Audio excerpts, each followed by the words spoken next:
Freedom is the right to tell what they do not want to hear. CNN, MSNBC, Fox News. Tired of the same repetitive government narratives? Then wave goodbye to the distractions and rhetoric of corporate media. For this is Anti-Media Radio. But I want to get the language right. The government is in trouble. You're all a bunch of slaves! Bunch of slaves! What we need in the United States is not violence and lawlessness, but is love and wisdom and compassion toward one another. What's your definition of media? And now, here's your host, S.M. Gibson.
I absolutely hate you right now. My name is S.M. Gibson. Welcome to Anti-Media Radio.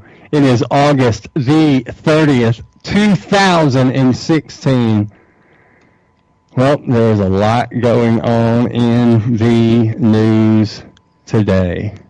Of course, we've got Colin Kaepernick, which we're going to get into here in a little bit. We also have the guy with the Huffington Post that got fired. Yet another journalist that has lost their job due to the fact that they have questioned the health of Hillary Clinton. Again, it's just like everything else with Hillary.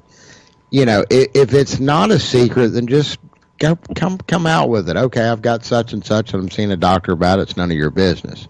The problem is the job that she is running for, President of the United States, requires you to be in, well, somewhat good health.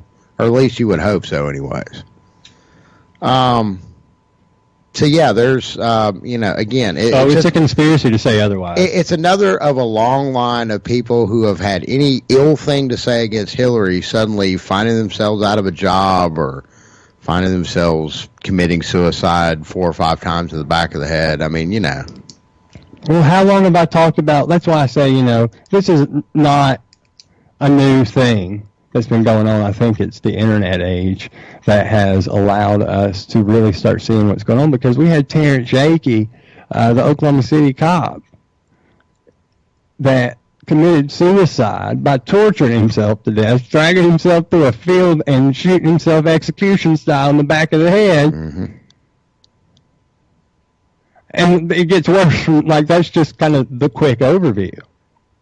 This isn't a cop. People talk about how they love cops. But it's the tech, it's the digital age. Everybody's connected now. And information is being spread. And a lot of people from a lot of different places are suddenly waking up to truths. I mean, just absolute truths. Yes, we spent money on this. Yes, we set so-and-so up into power. You start connecting these dots. And, I mean, the truth is inescapable. And that's why we're in a day and age where people can still, they can still fool themselves into believing that this system, this little puppet show that's set up with Trump on one side just pretty much saying whatever comes off the top of his crazy head, or we have Hillary over here that's going to remain, I plead the fifth on every single question you ask her about anything. I guarantee you could ask her what she ate for dinner last night, and she's going to give you a half-truth. Well, I can't seem to recall, you know what I'm saying? And that seems to be her stock response for pretty much everything. And these are the people that we've set up for, our representative to the rest of the world. This is what America's about, those two assholes. No, I'll pass. Well, when you got a Huffington Post, now former contributor. Former, out of a job, working at... Talking about how he's scared for his life. That's nuts. That we live in that. We were talking earlier. I really believe this is to do with technology, because in modern times, we saw people really on a mass level, 60s. Things got pretty loud in the 60s. But you had, color TVs in every house. We had a war. Vietnam, that they were showing on TV, which they learned not to do ever again if they could help it. Not the way they showed Vietnam. No. It's much different affair now on television, on broadcast television. Right. What our comings and goings. Because when we had, particularly in the Middle East. Because when we had Korea, technology, TVs weren't like they were in the mid to late 60s, early 70s. Mm-hmm. And then you got the president getting shot. You've got King getting shot. You got Bobby Kennedy getting shot. And then there were civil rights leaders, all through that time. People in the streets all over the country. And I think it was the technology and people seeing this and people kind of communicating in ways they hadn't in the past. And the government's like, I think from this moment on we shall begin lying to them about everything that happens, because this isn't what we need to happen. We're just going to have to lie from here on out. And now we have the internet. And thanks to the internet, people are sharing and people are seeing. And I think the internet can be, a detriment too, because people believe some crazy, crazy stuff. Lizard people. Hillary's definitely a weirdo, but lizard people, I don't know. I kind of draw the line there. You know what I'm saying? Oh, yeah. Yeah. Yeah, that's pretty out there. So apparently, that's not my. If she's a lizard person, she has a human condition that she is desperately, desperately trying to hide, as usual, just like most of the other pertinent information about one Miss Hillary Clinton. Remember how she lost her job in that whole Watergate thing? Well, she kind of fudged. Yeah, she fudged some numbers a little bit. She wasn't really a truthful employee, and they had to let her go. And that's how she started her career in politics. Well, she wants to take over the world, man. But she's still using the same tactics she was. Even though she wouldn't do anything. Eager young lawyer to be. I mean, she was capable and she would do stuff, but I think the administration they brought with her would do all the damage. And the people that had bought and paid for her would do all the damage. I don't think it would personally be her because, she doesn't seem like she's all there. Well, you know my thoughts on this, and not a would do, but will do when it happens, when it all goes down. Where's Trump's numbers at in the polls? Go ahead and say it again. Polls? What are polls? That's exactly what I'm going to say. So what?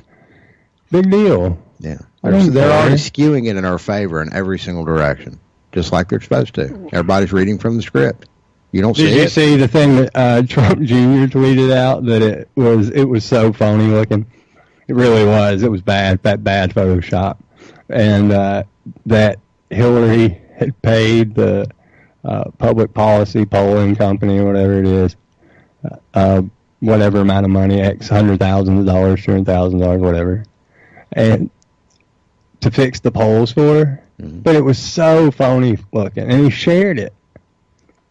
That's the game they're playing. I think people see that and they go, oh, wow, they're idiots.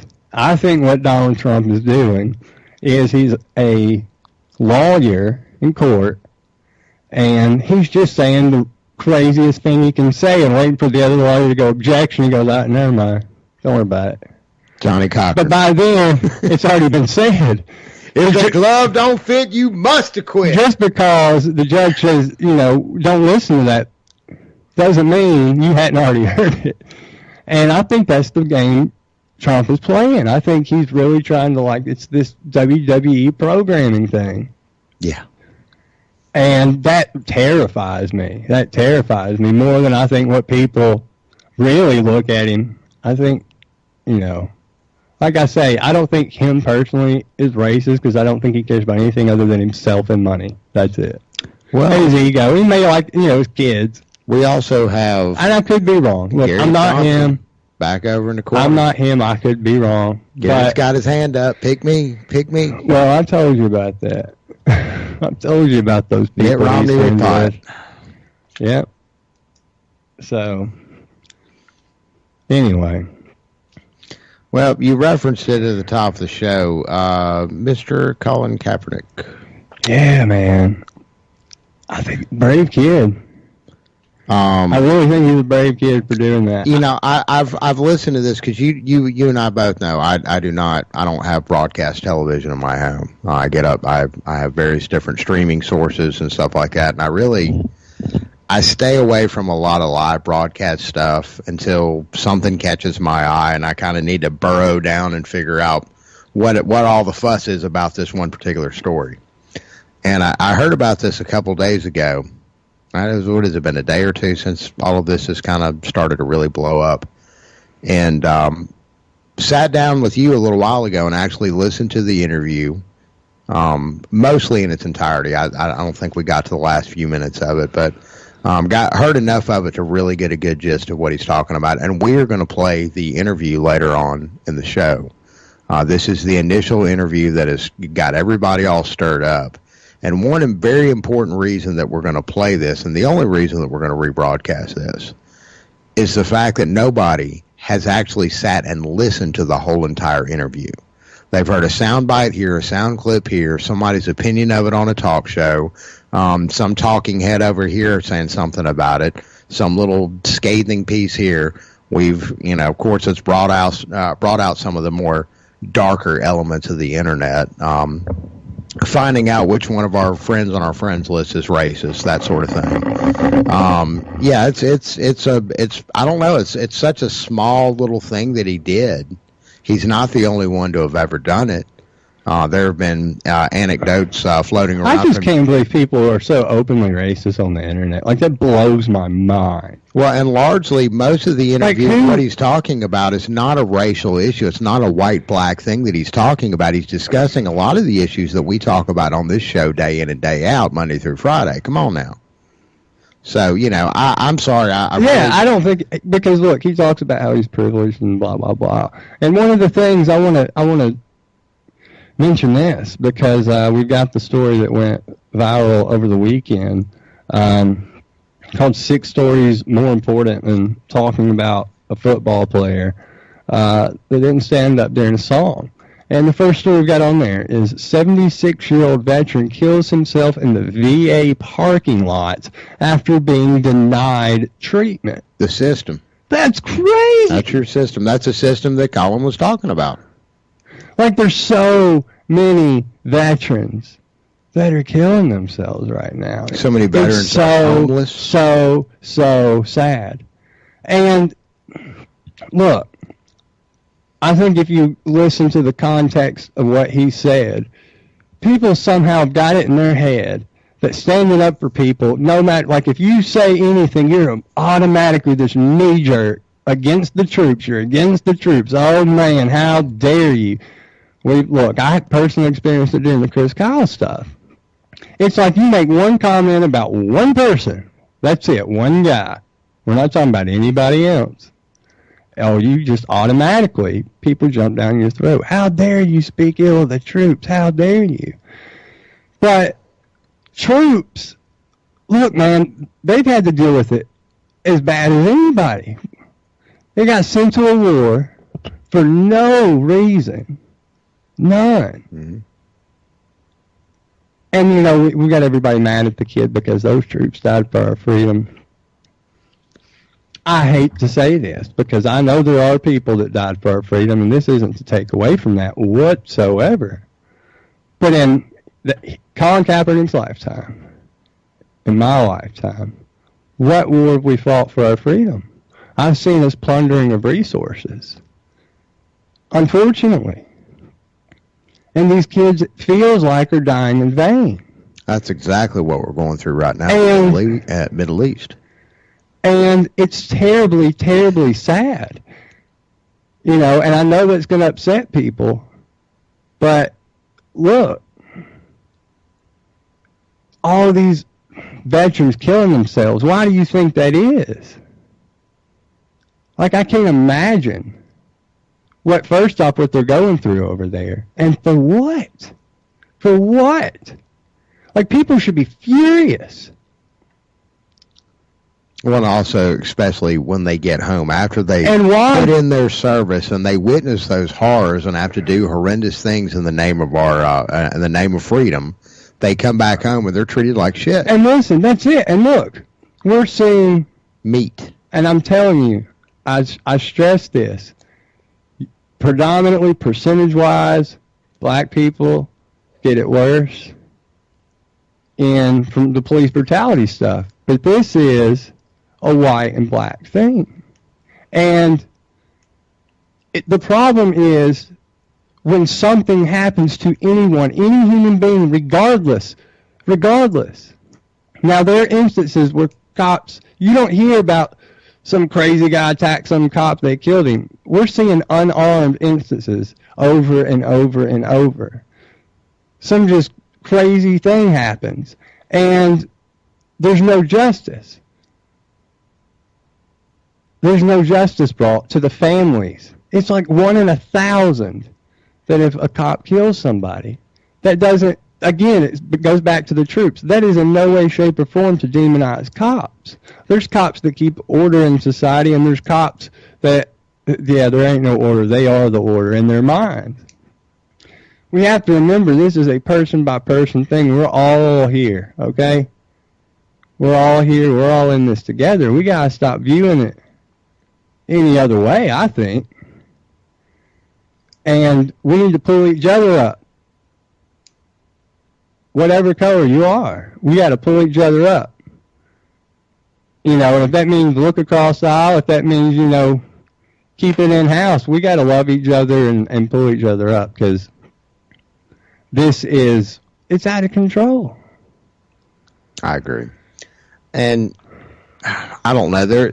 I think we need to just think about how many kids are getting shot in Chicago right now, too. Mm-hmm. Like the violence on the street there. Yeah. It's everywhere. It's everywhere. And it's when the government gets involved. We look, the reality is these cities has more government control. Chicago. The more laws, the more the government's involved, the worse it is. Mm-hmm. Now, again, I stress. I don't think we are in any way, shape, or form ready for some revolution of any sort of way. That, you know, I think sometimes when I say some of the stuff, it sounds like that. But no, look, the government has shown over and over and over. They do what they want. They do what they want. I don't know what you think you're going to do, but they're going to do what they want. So I don't think that's an option. And I hate to say it, and I hate to be defeatist, and that's why I stress love, love, love. Love your love, you know. Love your family members. Well, and again, you can go out with all the automatic weapons you want to. Right. You're not going to go up against accomplish? the might of the United States military. There's a lot of people over in Middle Eastern countries will tell you that right now. Yeah, they've got some crazy technology out there. Yeah, it's not going to happen. It's kids playing video Anybody games. that has any kind of delusions of grandeur that something like that's going to happen, or that they can stand up against the establishment in such a fashion. No, man. But here's the thing too, and look, here's the thing too. What is that going to accomplish? That's what we want to get away from. That's the kind of mentality we need to be away from. We need to stop being scared of each other. We need to stop living in fear and being scared of everything and everybody. Such an action would also justify their cause and justify the evil and wretched things that they're doing. Look. I mean, they're trying to shoot us. We're trying to help them. Yeah, I don't need help. But my roads. Yeah, it's just sad, you know, the state we're in. And I really believe, you know, it's much, much better than people think. And when I say that historically. I think it's been much worse in the past, you know, but it's because we have social media and we're able to see this stuff for the first time. Because they're not going to play it on the news. You wouldn't have seen Tamir Rice on the news. That would have never happened. But now everything's being filmed. And because of that, people are seeing what's going on. And there's nothing wrong with asking for justice when innocent people are killed. Period. I mean, we're talking about taking someone's life. And if you're more concerned about if a person stood or not than people dying, think about what's going on in Syria. I mean, we could just go on about this all night. I tell you what, I'm going to pull this up. Shannon, I'm going to let you do the lead-in real quick. Well, this is the interview that Colin Kaepernick, it was a post-game interview he had preseason, so it doesn't really count, versus Green Bay. And it was pointed out by members of the media and eventually brought to the team's attention, and the team, apparently they had a discussion about it, which he'll disclose in the interview. But they had questioned him about it, and immediately he tells them this is like the third game that he had chosen not to stand during the national anthem. So he got pressed on it, and of course they basically opened up a line of questioning. So I'll let the interview kind of speak for itself. So here's Colin Kaepernick talking with reporters post-game 49ers Green Bay game. I mean, ultimately, it's to bring awareness and make people, realize what's really going on in this country. There are a lot of things that are going on that are unjust. People aren't being held accountable for, and that's something that needs to change. That's something that, this country stands for: freedom, liberty, justice for all, and it's not happening for all right now. Is this something that's evolved as a philosophy in your mind, and how has this kind of progressed that you make a stand like this? It's something that I've seen, I've felt, wasn't quite sure how to deal with originally, and it is something that's evolved. It's something as I've gained more knowledge about, what's going on in this country in the past, what's going on currently. These aren't new situations. This isn't new ground. It's things that have gone on in this country for years and years and have never been addressed, and they need to be. Will you continue, Colin, to sit? Will you continue to sit? Yes, I'll continue to sit. I'm going to continue to stand with the people that are being oppressed. To me, this is something that has to change, and when there's significant change, and I feel like that flag represents what it's supposed to represent, and this country is representing people the way that it's supposed to, I'll stand. Specifically, what would you like to see change in order for you to stand? There's a lot of things that need to change. One specifically is police brutality. There's people being murdered unjustly and not being held accountable. Cops are getting paid leave for killing people. That's not right. That's not right by anyone's standards. Colin, so many people see the flag as kind of a symbol of the military. How do you view it, and what do you say to those people? I have great respect for men and women that have fought for this country. I have family, I have friends that have gone and fought for this country. And they fight for freedom. They fight for the people. They fight for liberty and justice for everyone. And that's not happening.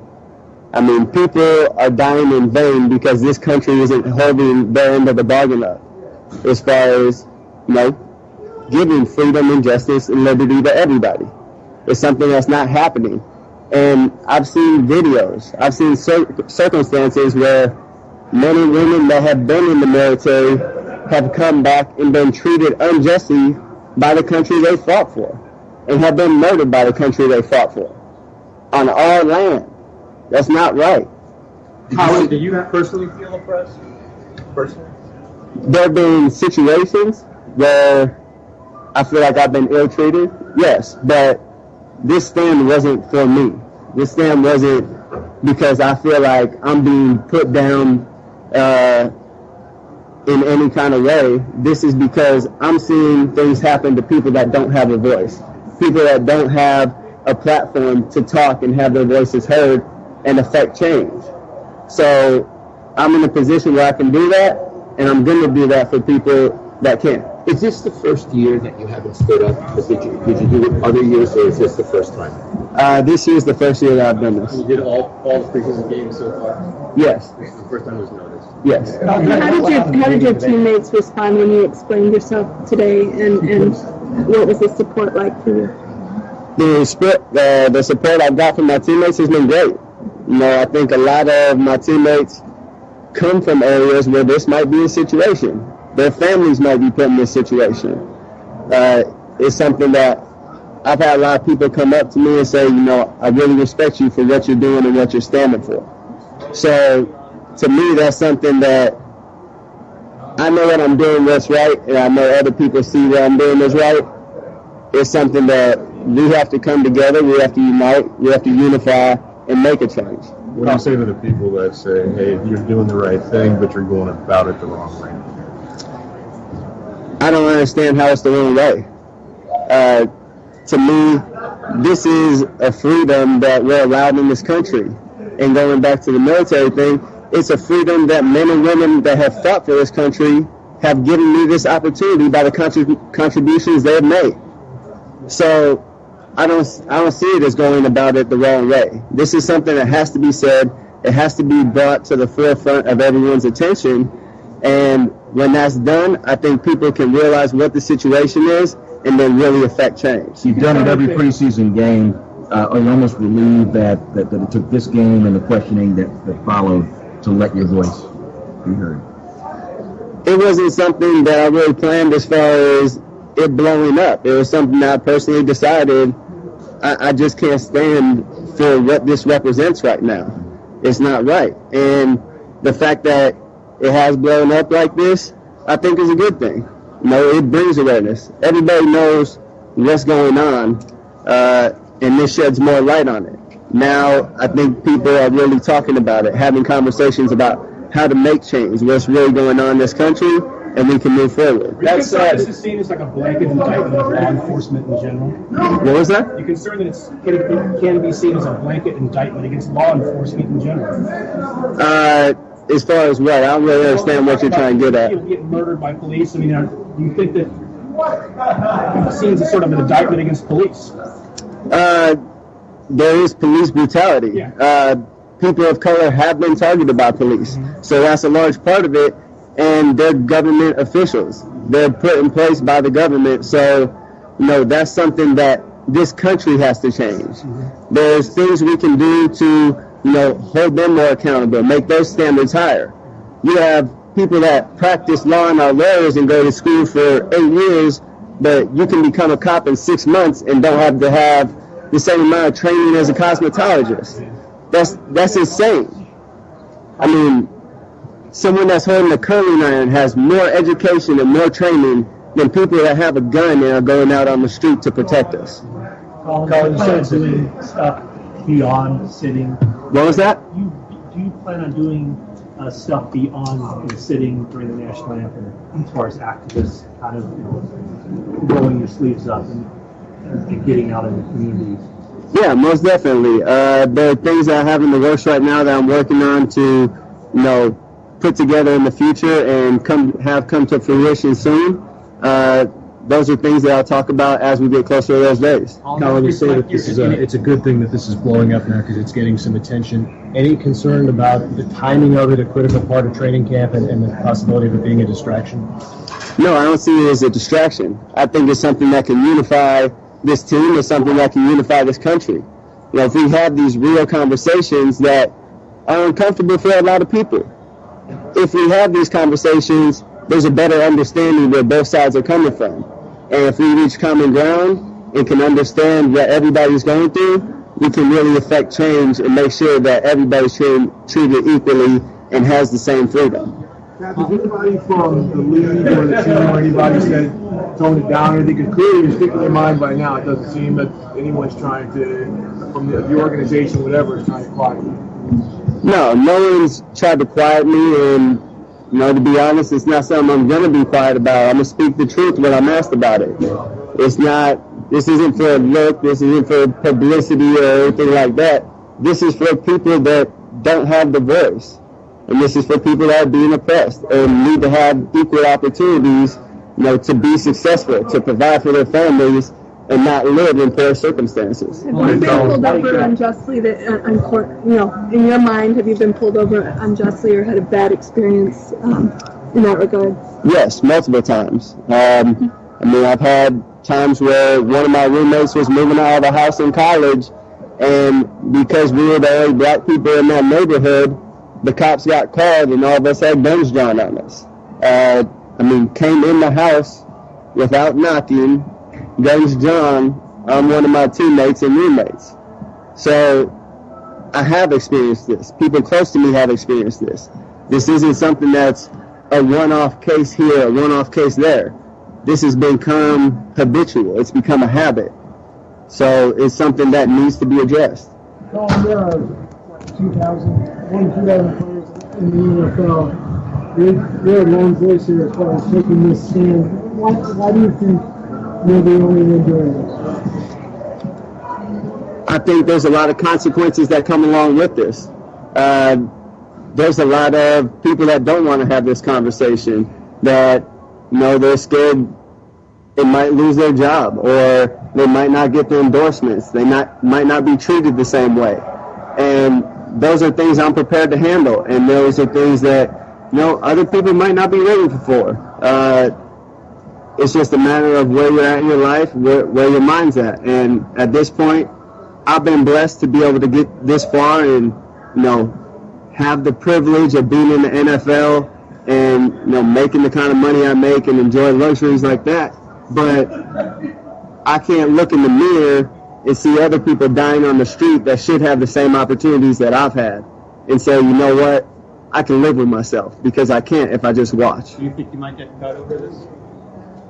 I don't know, but if I do, I know I did what's right, and I can live with that at the end of the day. Does any of this reflect your relationship with the Uniteds or with the NFL? Is this any part of that? No, this is about the way people have been treated by this country. When you addressed the team today, Colin, how long did you talk, and what was kind of the tone of it? It seemed like you were able to convert one person into your line of thinking. That was Earl Scott.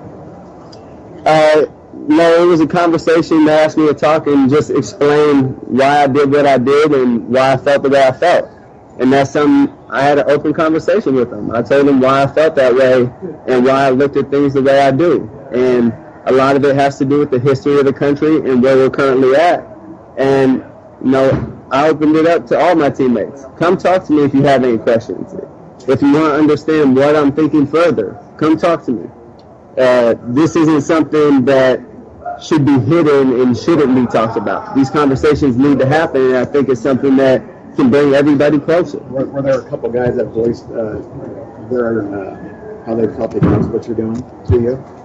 There were, you know, I've had people say, no, I want to understand further, let's talk. So I've had those conversations, and we'll continue to have them with my teammates. But it's something that the knowledge of what's happened in this country and is currently happening is something that I think everybody needs to know. And when you have the knowledge of those things, then you can make an educated decision on, you know, what you really feel and what you want to stand for.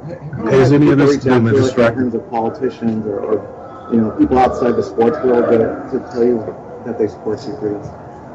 I've had a few people reach out. I mean, quite a few actually, saying, you know, we really support you. We're proud of you for taking that stand. We respect what you're doing. We know a lot's going to come with it, but we're behind you. And, you know, that means a lot. That means that I'm not the only one that feels this way, and I'm not the only one that sees things this way. Is any of this going to distract the team from getting to the Super Bowl this year? Is there, you know, are you guys talking more today about this, or are you talking about planning to get to the Super Bowl? No, we're focused on football while we're in meetings, while we're on the field. That's what our focus is. But in our free time, we have conversations about this, and that's not something that we should be ashamed about or shy away from. You know, we talk about football, we handle our business there, but there's also, you know, a social responsibility that we have to be educated on these things and talk about these things. Colin, did you consider like forming an alliance and getting teammates to join you in this? And if not, why did you decide to go it alone? This isn't something I'm going to ask other people to, you know, put their necks out for what I'm doing. If they agree with me and feel strongly about it, then by all means, I hope they stand with me. But I'm not going to go and try to recruit people and make sure, like, hey, come do this with me, because I know the consequences that come with that, and they need to make that decision for themselves. In that same vein, did you reach out to anyone before you did this to seek their counsel, say, hey, what do you think about this? This is a conversation I've had with a lot of people a lot of times over a long period of time. So it wasn't something that, you know, I planned on having a conversation about at a particular time. It just so happened it was the other night that people realized it and talked about it. Yeah. Sorry about that. Oh, that's all right. Clearly, you know, why in this you want to bring the voice to other people, you want to raise consciousness about certain issues. Are you concerned, so much of the talk this 24 hours has been about you and not necessarily the issues? Are you concerned that could happen?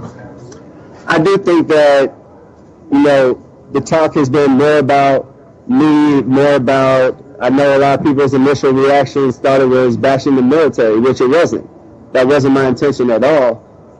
I think now that we have those things cleared up, we can get to the root of what I was saying and really address those issues.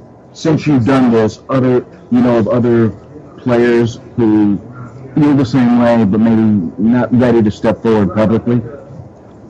What was it called? Other players who are kind of feel the same way that you do, but are afraid to really step forward publicly, like you have? Yeah, I know there's other players that feel the same way. I've had players reach out to me. Once again, it's not something I'm going to ask them to put their necks out. I know the consequences that come along with my decision, and if they feel strongly about it and want to stand with me, then I hope they do. If it's something they're not ready for, that's what the conversations are for, and they can make that decision, when they're ready or if they're ready. Do you feel you'll be safe? Do you feel you'll be safe in some of the road cities that you go to, and will you take some precautions? I mean, that's a legitimate thought. Not really too concerned about that. At the end of the day, if something happens, that's only proving my point. That's. Dr. Edwards has some experience with public stances such as this. You were talking to him before practice. Is he someone you consulted with at any point right when you decided to do this? Once again, it wasn't something I consulted anybody on. It was a conversation I had when someone asked me about it. Dr. Edwards is a good friend. He's someone I talk to a lot and run a lot of things by and have a lot of conversations with. And we have a lot of similar views. Colin, the fact that this is an election year, does this have anything to do with the timing? Once again, it wasn't a timing thing. It wasn't something that was planned. But I think the two presidential candidates that we currently have also represent the issue that we have in this country right now. You want to expound on that? You have Hillary, who's called black teens or black kids super predators. You have Donald Trump, who's openly racist. We have a presidential candidate who's deleted emails and done things illegally and is a presidential candidate. That doesn't make sense to me, because if that was any other person, you'd be in prison. So what is this country really standing for? Well, it is a country that's elected a black man president twice, Colin. Can you see people say why the outrage in a country that has elected a black president, has done many things, sacrificed a lot of things? It has elected a black president, but there are also a lot of things that haven't changed. There are a lot of issues that still haven't been addressed. And, that's something over an 8-year term. There's a lot of those things that are hard to change. And there's a lot of those things that he doesn't necessarily have complete control over. If you would say that, what would it be a success for you on this? Just in the short term. No, that's a tough question, because there's a lot of things that need to change, a lot of different issues that need to be addressed. That's something that it's really hard to lock down one specific thing that needs to change currently. Okay. All right, Shannon, I know you want to get into talking about that a little bit, but before we do, I want to go ahead and elaborate more on just a few of the specific things that's wrong in our country right now. Story, I don't know if you heard about this one, Shannon. Deshaun Franklin was asleep in his bedroom, 18 years old kid. Police officers busted it, weapons drawn, whole deal. Punched him, including 3 times in the face, taser, dragged him out of bed, handcuffed him, put him in the car, everything. They found out that, wrong kid, wrong place, sorry about that. They gave him $18. They awarded him $18. The same officers, get this, like this is... Where did this happen? Listen, hold on, listen to this real quick. Where did this happen? What state? What city? Processing. But yeah. Let's see. So we know not to go there for vacation. South Bend, Indiana. South Bend Police. South Bend Police, Indiana. What you got to remember is that's the thing. People need to start standing up for right and wrong instead of whatever you're supposed to stand up for. That's part of the problem. When something's wrong, people need to call it out. And we need to, stop avoiding when something wrong happens. Because then, when you have cops are like, well, we do this, we do this, we do this, well, that's fair enough. But guess what? This other thing is going on too, and that has to stop. We're not talking about everything else you do. We get that it's dangerous out there. But when something goes awry and an innocent person is a victim, we don't need to just, we're in charge.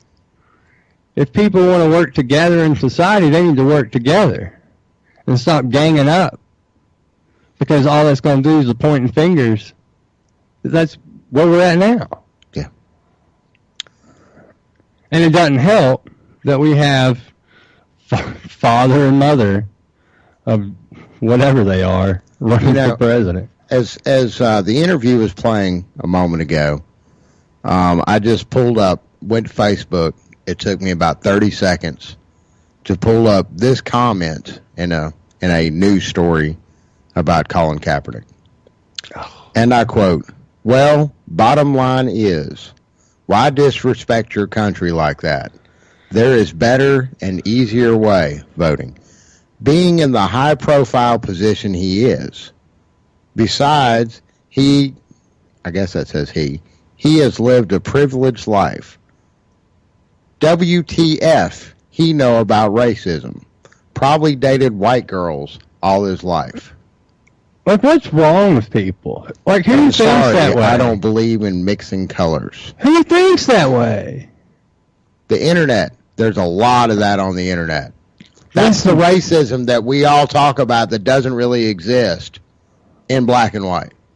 Within 30 seconds. I didn't have to look very far to find this. And I can... But do you think that's the majority of people? I don't, but it's still out there, certainly. And it don't matter. Listen, right now, let me tell you what's going on. It does still exist. The loudest, dumbest people are the ones you hear because they're the loudest. And when you and that's what it is. And they're out there. We can't deny it's out there because it is. And when you have it permeating in areas of authority, when we start talking about job advancements, when we start talking about law enforcement disproportionately not only just arresting but just harassing people of color at a much greater and higher rate. Of course.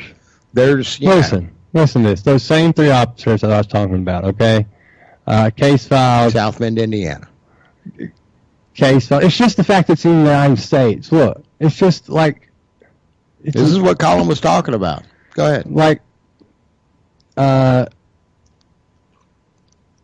7-Eleven store clerk with a learning disability, Jonathan Ferguson. According to a federal complaint, the officer slashed Ferguson's tires, and two of them challenged him to eat a teaspoon of cinnamon in exchange for $30 and a dinner coupon at a local Applebee's.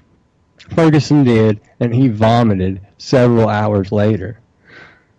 Like, we have to acknowledge that we're all just people. There's good people and there's bad people. And then we have to get out of this all is good. No accountability all is bad. That's insane. No, that's why we're in this problem, because there's idiots out there that go, oh my gosh, it infuriates me. When you just, how are you going to judge a man by skin color? That's crazy. We're all human beings. Now look, that affects how we react to the world only because of how people treat us.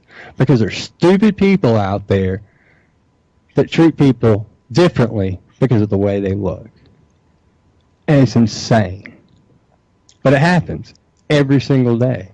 And we have to acknowledge, whether it's the troops or police or someone's race, we have to stop viewing everybody as this, you're this whole thing. That is why we're in this problem. It's all, I'm just judging it all. They're cops, they're all good. They're the troops, they're all heroes. You're a certain race, you're all this, you're all that. Stay over there. That's why we're in this problem. Another reason why we're in this problem, I want to read this letter that Congress, 64 members of Congress, which... Ooh, this is a good one. There's 400, of them. 435, but of them. And 64, it's better than nothing, but, it's being acknowledged. This letter was sent to President Obama, and this is worth hearing. On August the 8th, your administration notified Congress of intent to sell $1.15 billion of weapons to Saudi Arabia, including tanks, which would replace tanks destroyed in Saudi Arabia's war against rebels in Yemen. We respectfully urge you to postpone this plan and withdraw the notification for the following reasons. Past congressional concerns about Saudi Arabia's war in Yemen have not been addressed. In October, members of Congress wrote to you urging greater efforts to avoid civilian casualties in Yemen and achieve a diplomatic solution to the conflict. This is where it gets interesting. In June, 204 members of the House, including 40 Republicans and all but 16 Democrats, voted to block the transfer of cluster bombs to Saudi Arabia after reports of their use in civilian areas in Yemen. Yet, just in the last several days, a Saudi airstrike on a school in Yemen killed 10 people, some as young as 6 years old, and a Saudi airstrike on a Doctors Without Borders hospital in Yemen killed 11 people. Amnesty International has documented that at least 33 unlawful airstrikes by the Saudi Arabia-led coalition across Yemen that appear to have deliberately targeted civilians in civilian facilities, such as hospitals, schools, markets, and places of worship. These attacks may amount to war crimes. A military campaign has had a deeply troubling impact on civilians.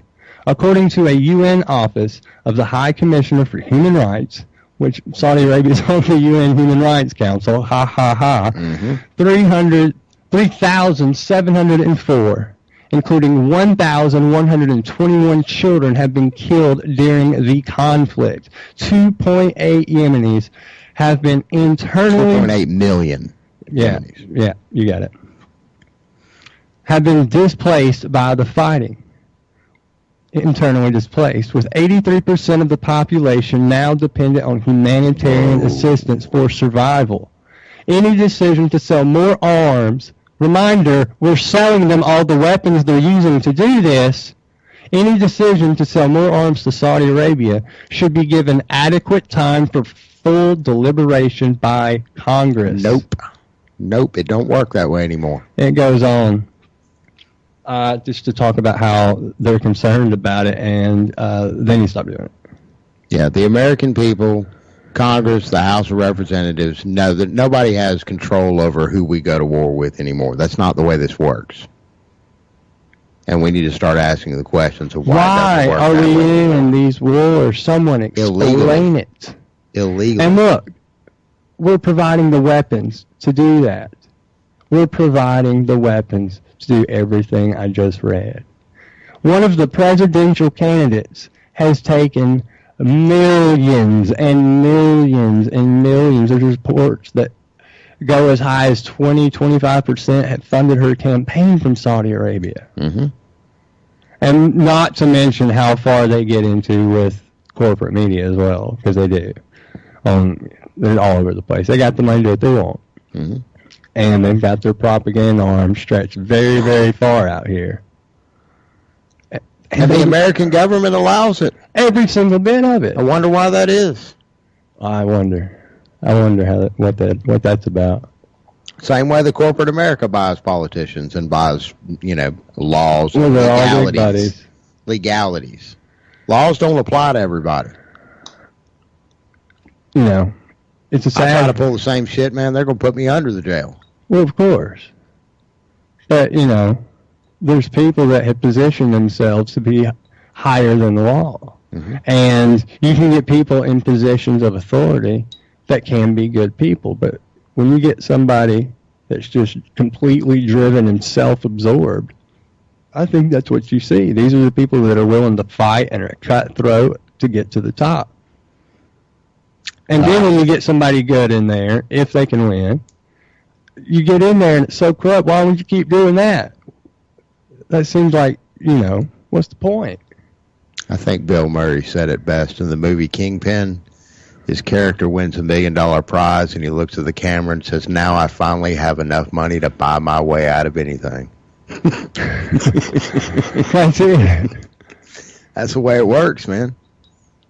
And that's what it's about. We, the American public, are on the losing end of that. About we're greed. All waking up to that now. It's about greed. It's about ego, power. People People are just wrapped up in themselves and think they can do what they want. That's it. That's what it's about. And they are doing what they want. And the thing that's really frustrating is how a large percentage of the population, they're just so frustrated with the government. They're all supporting Donald Trump because America, we're going to make it great again. Again implies that it's currently not at its height of greatness. And yet when somebody stands up to or in this case sits down to recognize this, they go crazy because you're not respecting it. And you're not respecting that corrupt authority. I don't want to live in a country where it's a law and I'm required or forced to stand for a song. Here's the thing, they're living off of stories from the past. And they're living through emotion. And they're refusing to see what's right in front of their eyes. And see how corrupt it has actually gotten because they're hanging on to, stories in history books. And I understand with people, that was my family, that was my family, that was my family. I understand that. That should make you even madder. That should make you even madder. That those people, did fight for freedom. And this is what it's become. This is what it's become. What did they fight for if this is what we have now? Well, here... And you know what? It could be much worse. I understand that. Look, I just got done describing about how, 83% of the people of Yemen are displaced? I mean, we are very blessed. We are. There's no question about it.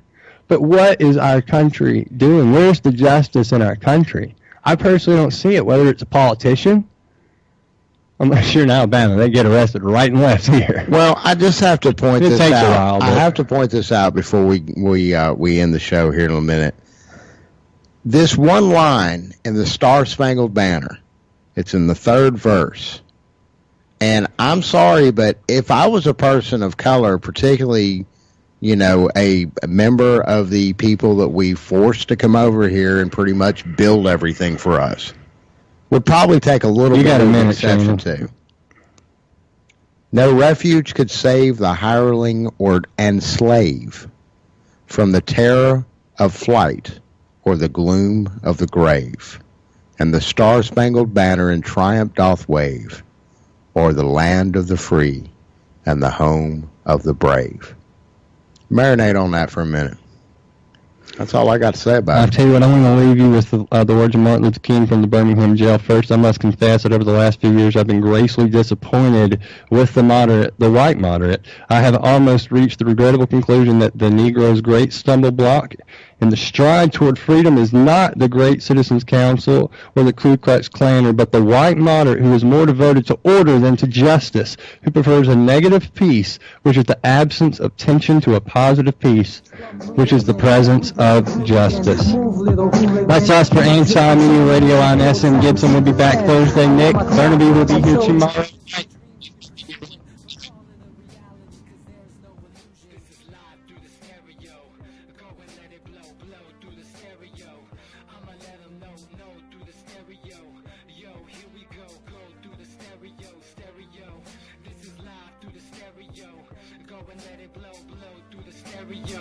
I'ma let them know through the stereo. Yo, here we go through the stereo.